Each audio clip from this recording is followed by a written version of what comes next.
नीलिमा बेटा जरा जल्दी करना, तुम्हें मालूम है ना आज तुम्हारी नौकरी का पहला दिन है।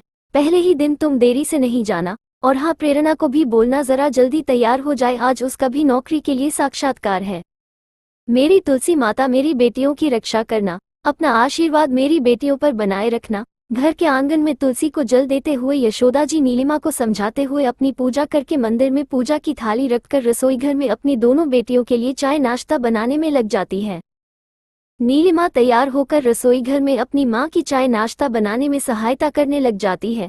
दोनों आपस में कुछ बातें करने लगती हैं। इन बातों में प्रमुख बातें उनकी नौकरी के बारे में होती हैं, कुछ छोटी बेटी प्रेरणा के भविष्य के बारे में और कुछ घर की स्थिति के बारे में।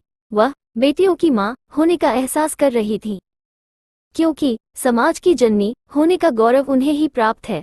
चाय नाश्ता बनकर खाने की टेबल पर लग चुका था। यशोदा जी अपनी छोटी बेटी प्रेरणा को आवाज देती है, प्रेरणा बेटा चाय नाश्ता करने आ जाओ, जरा जल्दी कर बेटा, तुम्हें साक्षात्कार के लिए भी जाना है। नीलिमा तैयार होकर रसोई घर में अपनी माँ की चाय नाश्ता बनाने में सहायता करने लग जाती है।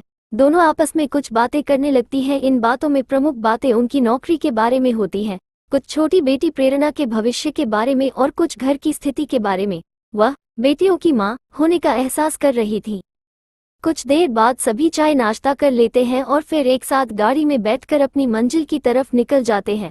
अपनी बेटियों को उनके कार्यस्थल पर छोड़कर यशोदा जी अपनी गाड़ी से अपने दफ्तर की ओर चल देती हैं। रास्ते में यशोदा जी अपने बीते हुए दिनों और आज के बारे में सोचने लगती हैं।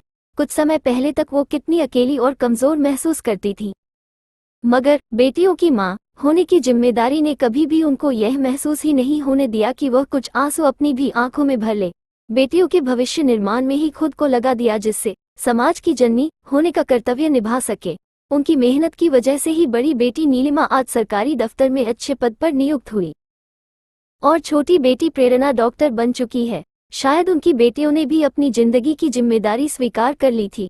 अब बस उनकी जिंदगी में एक अच्छे हमसफर का आगमन हो जाए, जिससे वह दोनों अपनी जिंदगी को खुलकर जी सकें और जो तकलीफें उन्होंने देखी हैं उन तकलीफों को वह दोनों अनुभव नहीं कर पाएं। दफ्तर पहुंचकर यशोदा जी अपने कार्य में लग जाती हैं। खाने के समय पर वह अपनी दोनों बेटियों से फोन पर बात करती हैं। नीलिमा से बात होने पर वह खुश हो जाती है, मगर प्रेरणा से फोन पर बात नहीं हो पाती है। अपने मन को समझाकर वह खाना खाकर अपने कार्य में लग जाती है। शाम को नीलिमा को लेकर वह घर के लिए निकल जाती है।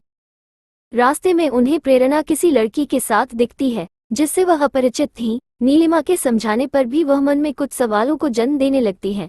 क्या मैंने बेटियों की माँ होने का कर्तव्य नहीं निभाया? क्या मैंने इस समाज की जननी होने का धर्म नहीं निभाया? क्या मेरी बेटियां भी मुझसे खुलकर बात नहीं कर पाती हैं?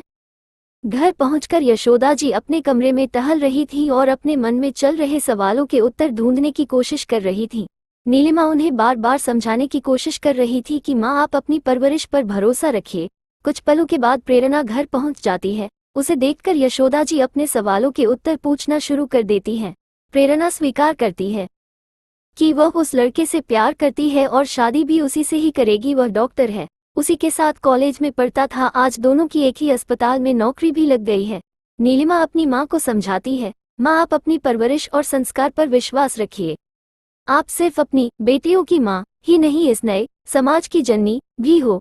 प्रेरणा के इस फैसले में हमें उसका साथ देना चाहिए, यही नए समाज की आवश्यकता है। प्रेरणा के इस फैसले पर यशोदा जी विचार करती हैं। उनका अंतर्मन उनसे बातें करने लगता है। यशोदा, तुम क्या सोच रही हो?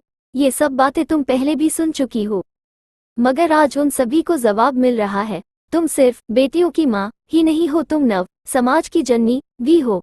क्या तुम भूल गई हो, यह वही समाज है जिसने तुम्हें और तुम्हारी बेटियों को सड़क पर अकेले छोड़ दिया था। तब इन्हीं बेटियों ने तुम्हारा साथ दिया था, तुम्हें हिम्मत और भरोसा दिया था। यशोदा जी प्रेरणा को गले से लगाती हैं और उससे कहती हैं, प्रेरणा बेटा, तुम उस लड़के को कल चाय पर बुला लो, हम भी तो देखें हमारी बेटी की पसंद कैसी है।